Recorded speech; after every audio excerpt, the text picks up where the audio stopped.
I want to ask you. Well, I'm kind of curious, and so I to share for our listeners who don't know, the way we kind of, I guess, met each other was an interesting exchange. I had posted a video of my interview with C, a Hmong chiropractor, and I had asked her a question about being Hmong during the application process of grad school and how she felt like that played a role for her. And I think you had left a comment or something like that said, hey, I'm not sure about other places, but in law school, I think you said it might have played a role for you, right? And was that am I remember that correctly? Actually, I don't think it really helps at all in law school. Okay, interesting. So you don't think it helps at all, and so could you share about that a little bit? Because I think it's interesting that I know I don't know how big the discussion is, but I know that there's dialogue among Hmong people of thinking I don't know if Hmong counts as an underrepresented group for law schools or for other admissions, and I don't know if they get those extra points or however they measure it, but maybe you can share your experience and address some of those conversations that are happening in circles in the Hmong community. Yeah, definitely. I think that the thing is, Hmong as a group, we're considered Asian. And so on the application, it just allows you to, most schools will allow you to pick just, like Asian or like, I don't know, like other like races. And so there's nowhere for you to actually say you're Hmong. And so because Asian as a group is not underrepresented in law, it's actually very overrepresented in law and in law schools. So the only groups that are considered like underrepresented are, I think, African Americans, Hispanics, and Native Americans. And so like you would get a boost if you were part of those groups, but because Asian is an overrepresented minority, there's no boost for that. And I think that that's part of why like it's harder for underrepresented Asian groups like Southeast Asians or mostly non-East and South Asians. Right. It's harder for those groups in law school admissions because there's no breakdown of the Asian category. Right.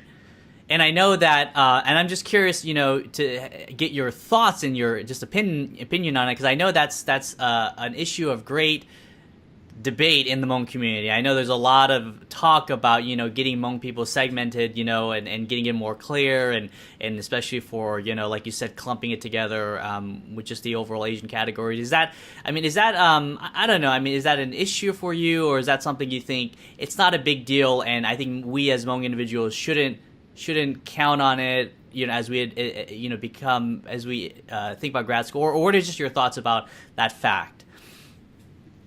Yeah. Actually, I think that there should be disaggregation. Just grouping everyone together is not conducive to kind of really looking at the underlying problems in a lot of communities. This is for general overall. So like for the census, like I know they break it down, but then like when they look at statistics of, how much are different groups being paid, Asians are paid at pretty much comparable rates to whites.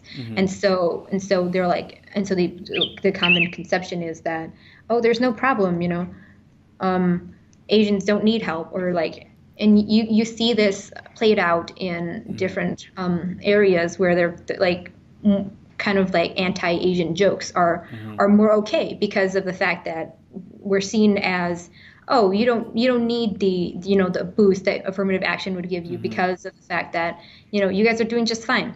But if you disaggregate the data, then you see that certain subgroups are doing not okay, and so especially in admissions to like law schools or other schools, I think it's important to disaggregate the data because I see a lot of like Chinese, Korean people around the school, but I don't see a lot of like Southeast Asian people. So not a lot of like people from Laos, Thailand, Cambodia, that kind of area. And I think part of the problem really is that they do just give you one box to check, and you have to check that you're Asian. Right. And I'm curious your thoughts. I mean, that's there's one thinking about thinking about, I guess it's a few questions, but why aren't there a lot of, underrepresented Southeast Asian, or just a lot of Southeast Asians, or specifically Hmong people who are in these top tier grad schools or top tier, Ivy League undergrad schools and things like that? And, one can make the argument that, there's sort of a systemic issue with the application process like that. But putting that aside, what do you think is the reason why we may not see as many Hmong students out in Harvard Law or Yale or Columbia or things like that? Do you think that there's about enough representation at those schools fitting our community, or do you think there's just not enough initiative with our students, or any combination of such factors? What are your thoughts on that? I think it's a little bit of both. So just like part of it is people will think, oh, I don't think I'll get into that school. Mm-hmm. So they just choose not to apply. And part of it is, systemic, not even just that, there's no box to check mm-hmm. to say Southeast Asian or Hmong or whatever. I think part of it is that in undergrad, our students aren't performing as well as other groups even then. And, schools aren't preparing, like high schools and whatnot, aren't preparing our students well enough to go to college and be successful. And then students don't really know how to reach out and get the resources, the help that they need. And so it kind of just like builds up to the point where like, oh, maybe you don't have as good of a GPA. And then getting into a top tier law school is harder because now you just need to overcome that with a really high LSAT score. Mm-hmm. And even like those standardized tests,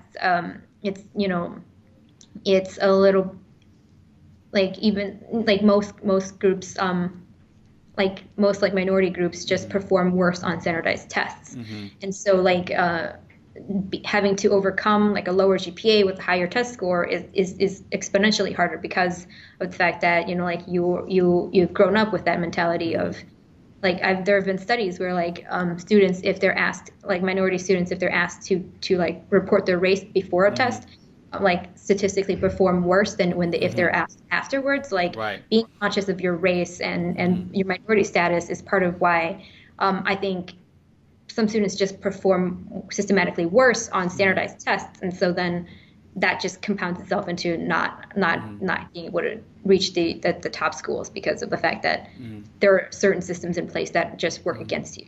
Yeah, and I know I asked you to share some of your advice earlier on, but I just have to ask this question again because I think it's so valuable for young Hmong students, right? Seniors in high school or undergrads.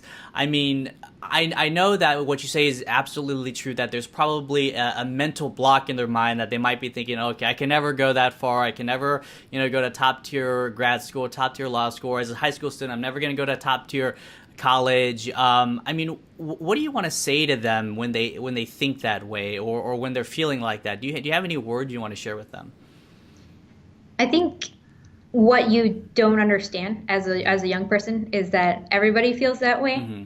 And if everybody decided, I'm not gonna try for that specific thing because I don't think I'm gonna get it or I'm qualified, then nobody would be able to do anything. Like everybody suffers from thinking they're not good enough. Like being here at Harvard, I sometimes I'll think, oh my God, I'm among like some of the most,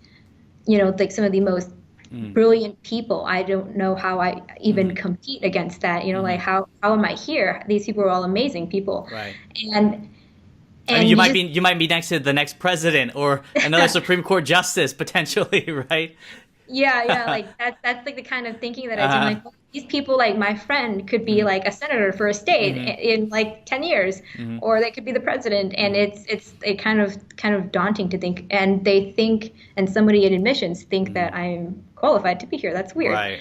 But I think the biggest thing is to just realize that everybody thinks that way. And it's important to not let it hold you back. Like, even if you think, oh, I don't think I'd be able to do it, you should just try it anyway. And if you can't do it, then you can learn.